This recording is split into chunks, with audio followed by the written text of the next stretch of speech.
Hey guys, I just want to congratulate RxMuscle on their 1,000th, that's hard to say, 1,000th episode. You guys are awesome. Thank you so much for providing awesome, great, useful, and entertaining content. You guys are the bomb.com.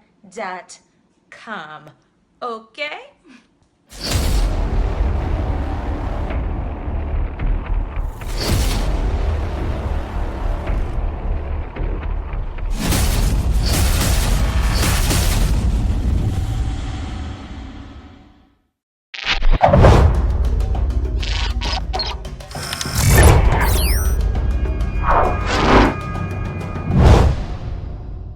Welcome back to Muscle in the Morning, brought to you by Iron Mag Labs.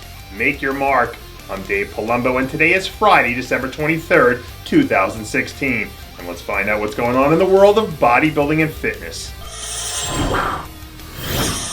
I can't say for sure whether or not Dallas McCarver landed on the naughty or the nice list this Christmas, but I can tell you that 11 weeks out from making his Arnold Classic debut, this guy is looking flat out nasty. This week, the man-child released his latest set of jaw-dropping progress photos, showing off a 318-pound physique that really seems to defy all logic. Over the years, we've been witness to some truly historic performances at the Arnold Classic, but someone showing up shredded at 300 pounds might be able to top them all. And if he can hold it together for another 2.5 months, 2017 just might be the year of McCarver. Speaking of game-changing 300-plus pound freaks, this week the biggest and baddest man to ever grace a bodybuilding stage was spotted back at his old stomping grounds. Down in the heart of Texas at Brian Dobson's Metroflex gym, some new leg training footage surfaced of the great Ronnie Coleman blasting through another intense leg session as he continues his post-surgery comeback. Although it may be a far cry from the 2,200-pound leg presses that's burned into all our collective consciousnesses forever ago, it's still great to see the champ out there doing what he does best. And I think I speak for every bodybuilding fan across the globe when I say, Ronnie Coleman, you're still unbelievable. I'm pretty sure Santa's going to need some help carrying his sack as he's slinging toys across the UK on Christmas Eve. And if I were him, I'd probably think about picking up the phone and shooting a text out to Hamid Juma. This week, the 28-year-old English Grand Prix champ was spotted dishing out a little bit of holiday cheer at the bar, where he made a 545-pound squat look like it was barely more than an easy warm-up.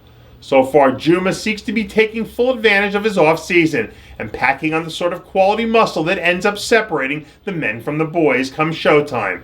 And if he can bring back that nasty next-level conditioning to the stage, my magic 8-ball tells me that a 2017 pro card just might be in his future.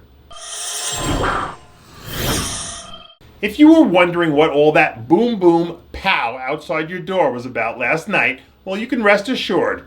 Santa's sleigh wasn't backfiring. It was just the tank letting off a few warning shots to his fellow Arnold Classic 212 competitors. It's go time, boys. Some new chest training footage shows a very focused-looking Charles Dixon starting to kick things into high gear as he gears up for another title shot. At this point in his prep, Dixon is already well ahead of the pace he set for last year's top 6 finish. And with some of the improvements he's made, he could very easily find himself landing somewhere squarely in the top 3. If he can nail the sort of look we saw him bring into Phoenix last year, there's a very real chance he ends up being one of the show's real wild cards. Charles Dixon won't be the only one looking to ring the bell in Columbus, Ohio. I hope the tank's got his heavy artillery dialed in because it looks like Guy Cisternino is ready for war. Last year's 4th place finisher has been training like a man on a mission lately, and it really seems like he's starting to ratchet up the knob on the intensity to an entirely new level. Last season's Arnold served as a bit of a springboard for Cisternino, who went on to deliver a dominating performance at the Miami and New York Pro shows a few weeks later. And if he can manage to leave the milk and cookies alone and keep focused on the mission at hand, well, which is a ridiculous supposition when considering we're talking about Guy Cisternino, who knows how far he can go in 2017. And finally, I'd like to wish our entire bodybuilding and fitness industry a very Merry Christmas and Happy Holiday Weekend. This is one of those special times to reflect on the past year and spend time with the people who matter most to you. Put aside all those off-season and pre-contest worries, forget about all the bills you've yet to pay, and focus on all your dreams that have yet to be realized. And as a wise old elf once said, Merry Christmas to all, and to all a good night. Hey guys, it's Stevie B here. If you like what you're seeing, hit the subscribe button below and never miss another RX Muscle show, segment, or update. RX Muscle is #1. Woo!